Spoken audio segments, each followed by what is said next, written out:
सिक्कों पर जो लक्ष्मी का अंकन मिलता है, उसकी प्रमुख विशेषता उसका पूर्णतः भारतीय वेशभूषा का धारण किए जाना है।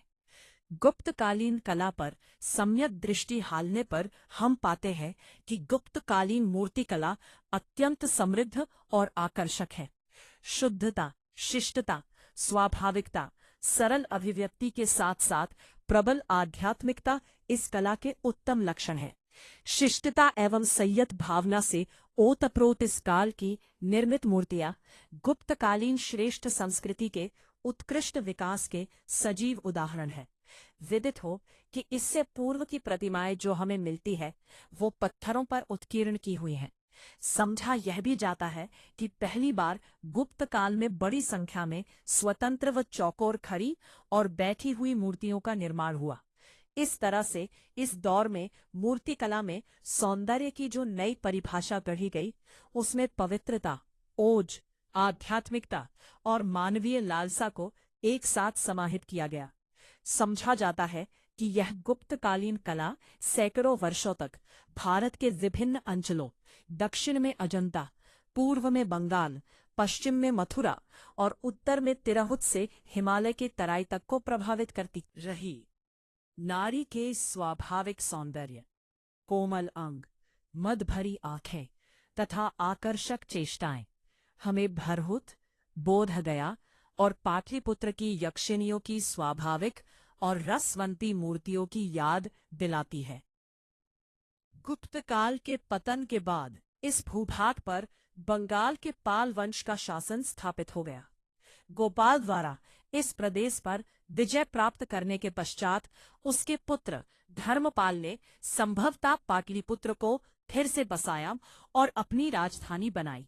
वहीं धर्मपाल के पुत्र देवपाल ने मुदगगिरी यानी वर्तमान मुंगेर को अपनी राजधानी बनाई।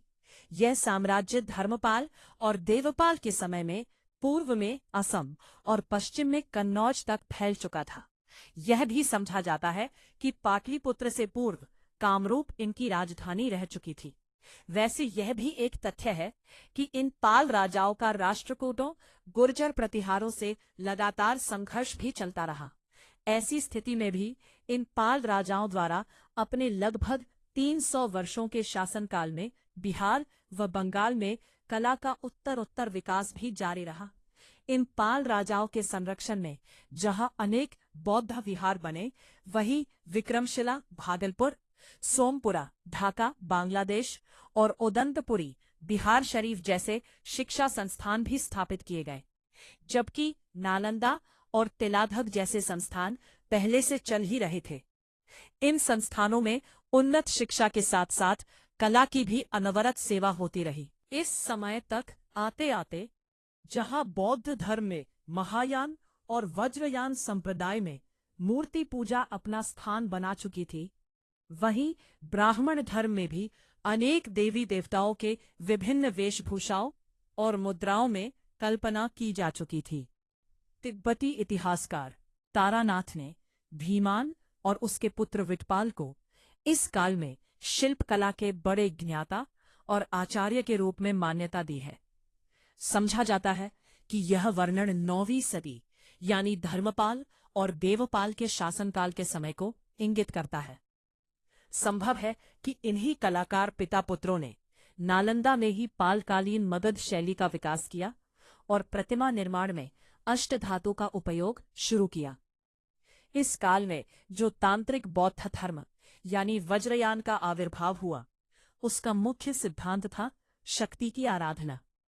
इसलिए समझा जाता है कि स्त्री मूर्तियां विभिन्न मुद्राओं और आसनों में शक्ति के विभिन्न रूपों और गुणों को अभिव्यक्त करती हुई बनने लगी। इन बौद्ध मातृदेवियों को आदिमाता और नारी की सृजन शक्ति दोनों का प्रतिनिधित्व करता हुआ बनाया जाने लगा।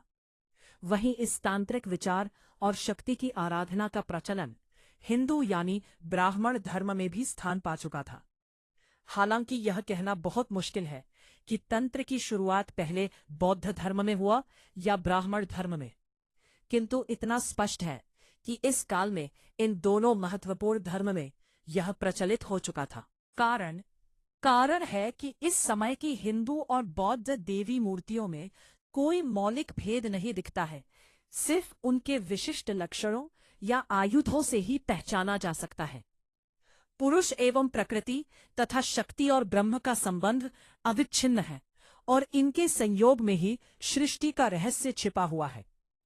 ऐसी व्याख्या इस दौर में मान्यता पा चुकी थी। उमा महेश्वर की कल्पना और उसके कलात्मक स्वरूप के पीछे भी संभवतः इसी भावना और विश्वास को आधार माना जा सकता है। कतिपय इन्हीं कारणों से इस युग की पुरुष मूर्तियों तथा बोधिसत्व और अन्य देवताओं की मूर्तियों में भी नारी सौंदर्य और शक्ति का समावेश हमें दिखता है। इस दौर में कुर्किहार और नालंदा में अष्टधातु के प्रयोग से प्रतिमाओं के निर्माण के भी प्रमाण हमारे पास हैं। यहाँ तक कि समझा यही जाता है कि संपूर्ण दक्षिण एशिया में धातु प्रतिमाओं के निर्माण की विधियां यहीं से विकसित होकर पहुंची हैं। पालकालीन मूर्तिकला की एक बड़ी विशेषता यही समझी जाती है कि शास्त्रकारों द्वारा प्रतिमा निर्माण के लिए जो निश्चित लक्षण निर्धारित कर दिए गए थे, उसका पूर्णतः पालन अनिवार्य रूप से होता था। अगर किसी कारण से ऐसा नहीं किया जाता तो उस प्रतिमा का कोई धार्मिक मूल्य नहीं होता। ऐसे में पालकालीन कलाकारों के द्वारा इन नियमों की उपेक्षा के बारे में सोचना भी संभव नहीं रह गया था। ऐसे में कुछ कला समीक्षकों का यह भी मानना है कि प्रतिमाओं के लिए इन शास्त्रीय परंपराओं के पालन की अनिवार्यता ने इसके कलात्मक गुणों की अभिवृद्धि में रुकावट का काम किया। वैसे तो पाल काल के बाद सेन वंश के शासनकाल तक मगध में इस परंपरा के जारी रहने के सबूत मिलते हैं, लेकिन कतिपय कारणों से 12वीं सदी के बाद हमारी ये कला परंपरा लगभग समाप्त ही हो गई। हालांकि इसका एक बड़ा कारण बख्तियार खिलजी के उस आताताई कृत्य को माना जाता है, जिसके बाद इस भूभाग से बौद्ध धर्म और अध्ययन केंद्रों का सफाया ही हो गया था। इस तरह से देखें तो अब भले ही इसके तमाम राजनैतिक और सामाजिक कारण रहे हो, किंतु इतना तो कहा ही जा सकता है कि लगभग 1800 साल तक चली यह कला परंपरा, जिसने देश और दुनिया को भारतीय कला के अनेकों धरोहरों की सौगात दी, आज मगध की भूमि पर उसकी चर्चा सिर्फ इतिहास की किताबों और संग्रहालयों तक सीमित रह गई है।